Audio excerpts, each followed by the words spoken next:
Hello everyone, and I am back. Welcome to another episode of That 3D Printing Channel. Today I'm going to be doing a follow-up on the Master Spool episode. So I showed in that episode, which you'll find linked in the description below, how to load up a Master Spool here, and basically discussed what the concept of a Master Spool is. One thing I did want to come back and talk about, though, is basically how you manage your different spools of filament on the master spool. So, as you can see on this particular spool, I have some orange on here. I've been printing these awesome little Lego flowers. And I want to go ahead and print some flowers in blue now. And so I need to get that spool on there. As you can see, I've already actually been printing off this one. I want to get that filament onto this spool. So, how do we do that? The easiest thing that I could think of right off the top of my head would be to just take that flange off, grab the filament, and zip tie it.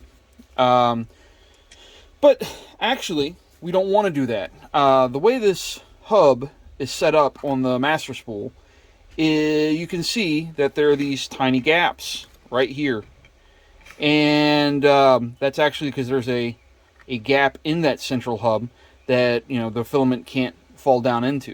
And what that allows us to do is zip tie the spool of filament on there before we take the flange off, so it doesn't go and spill all over the place and become a nasty mess, right?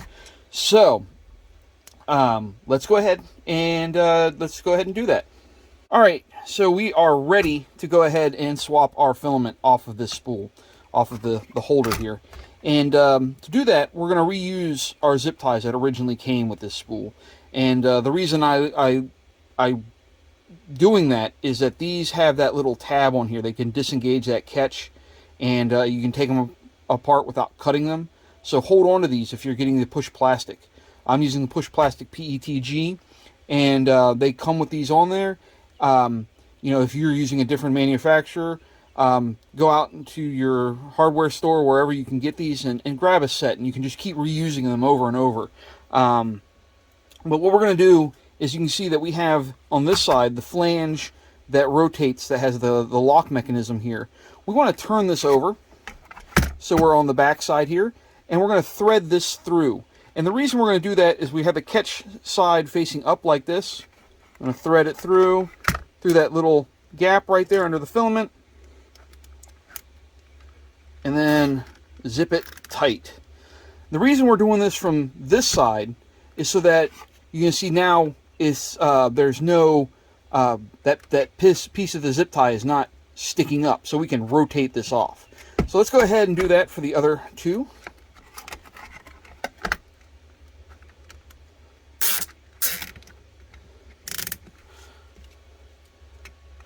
All right, last one. And there we go, nice and tight, so our filament won't unravel.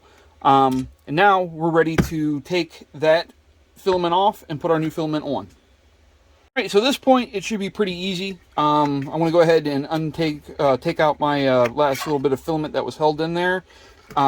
Just unlock it, pull our spool off. Look at that, nice and neat, not going to uncoil on us.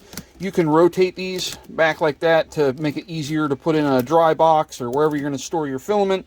And that almost should look like exactly how you got the filament from the manufacturer. This is a wonderful way to deal with these. And then to go with the filament, we're going to do it exactly in reverse. We're going to straighten these guys back out.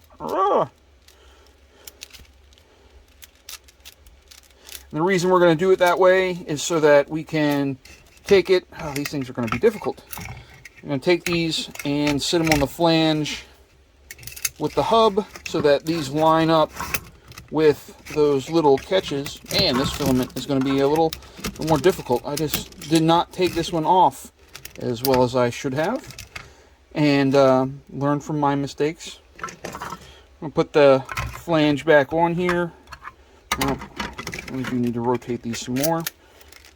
There we go. Just tuck that in piece under. Put our flange on. Click. And then we can go about undoing these. And that's how you change out filament from what you had on there to a new color, new type of material, whatnot. Again, the big benefit with these is that we're reusing this spool. So thank you for watching today. Look forward to more videos coming up, and have a nice day.